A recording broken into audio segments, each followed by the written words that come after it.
Olá pessoal, sejam bem-vindos ao nosso canal. O meu nome é Marília, eu sou professora de Química no Cefet-MG. Hoje nós vamos resolver uma questão que trata do tema Química Ambiental. É uma questão da prova do Enem de 2019. Eu vou ler o enunciado, já vou grifando o que for relevante para a nossa resolução. Então a questão diz o seguinte: observe o esquema que ilustra duas situações no ambiente marinho. Tem uma figura sobre a qual nós vamos trabalhar e a pergunta: qual é o processo responsável pela diminuição da concentração de oxigênio no lado B do esquema? Bom, nós vamos iniciar observando o que a figura nos mostra e vamos prestar atenção primeiro nesse fluxo de nutrientes, que é mostrado tanto do lado A como do lado B da figura. Lembrando que, nesse caso aqui, nós estamos falando dos principais macronutrientes, que seriam nitrogênio e fósforo, que influenciam no ambiente aquático.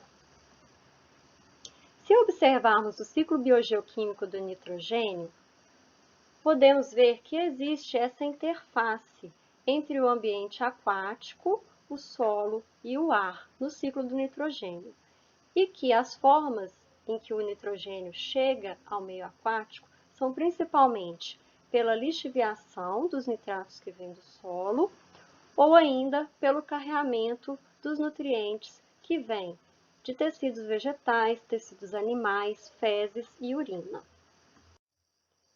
Da mesma forma, se a gente observar o ciclo biogeoquímico do fósforo, a gente vai ver que também existe essa interface que passa pelo meio aquático e que vem, da mesma forma, o fósforo pela lixiviação dos fosfatos do solo ou pelo carreamento de tecidos animais, fezes e tecidos vegetais. Como nós estamos falando de águas costeiras, vamos considerar que o nitrogênio e o fósforo vêm principalmente do carreamento dos nutrientes do continente. O aporte desses nutrientes pode levar a uma proliferação natural do fitoplâncton. Vamos relembrar o que é o fitoplâncton. Coloquei aqui uma imagem no quadro que mostra a cadeia alimentar no ambiente marinho. Então, o que seria o fitoplâncton? São esses organismos aquáticos microscópicos que aqui na imagem estão representados por esses organismos aqui na base, né? E lá na prancheta, a gente também tem a lupa mostrando o plâncton. Esses organismos vivem dispersos, flutuando na coluna de água, como a gente pode ver lá na figura do problema.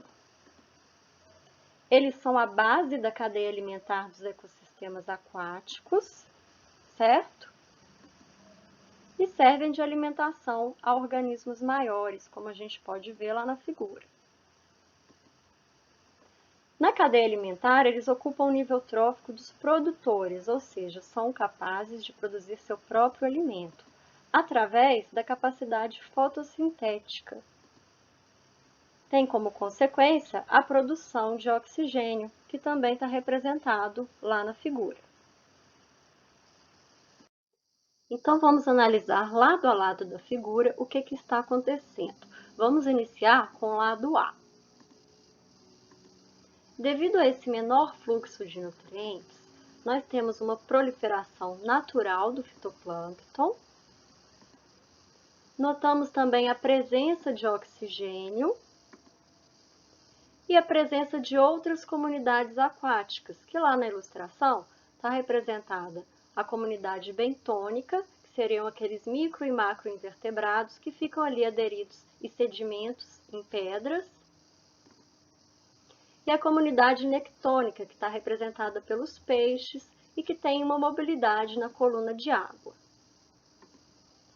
Então, essa é a representação de um corpo de água saudável. Agora vamos analisar o lado B. No lado B, a gente vê um maior fluxo de nutrientes. Esse excesso de nitrogênio e de fósforo pode ser proveniente de atividades antrópicas, ou seja, escoamento agrícola, emissões de esgoto doméstico ou mesmo de efluentes industriais que contenham esses nutrientes. Isso gera uma proliferação excessiva do fitoplâncton, que está ali representada na figura. Notamos também a ausência de oxigênio, que vai ser devida ao fato de que esse fitoplâncton vai morrer, vai se sedimentar em direção ao fundo do mar.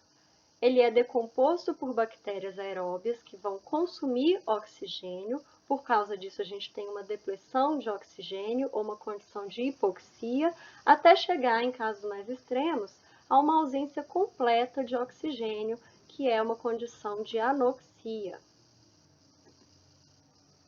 E, por fim, a gente nota a ausência de outras comunidades aquáticas.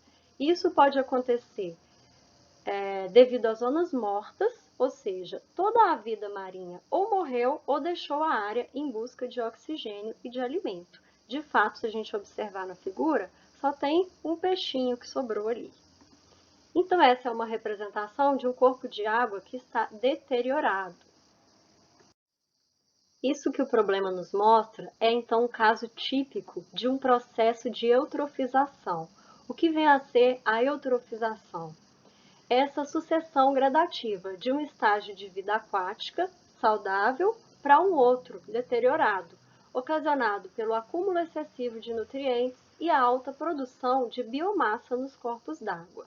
E as principais consequências da eutrofização são, além das que nós observamos, o seguinte: a gente tem alteração de cor e de turbidez na água devido a esse material em suspensão, o próprio fitoplâncton.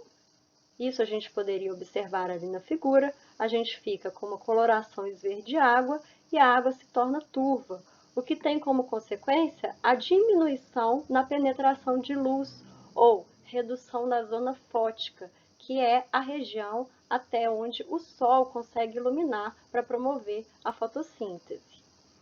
Isso leva à diminuição na concentração de oxigênio dissolvido, que está ali representado pela figura também, e a mudanças na produtividade, na biota e na sobrevivência da fauna aquática superior. E ainda temos como consequência um forte odor que pode ser gerado em razão da decomposição anaeróbia desses organismos maiores, levando até a danos para o próprio uso da água, seja no turismo, na navegação, funcionamento de hidrelétricas ou abastecimento, se a gente estivesse tratando de água doce. Então, a resposta para essa questão é o processo responsável pela diminuição da concentração de oxigênio no lado B do esquema é a eutrofização, letra B.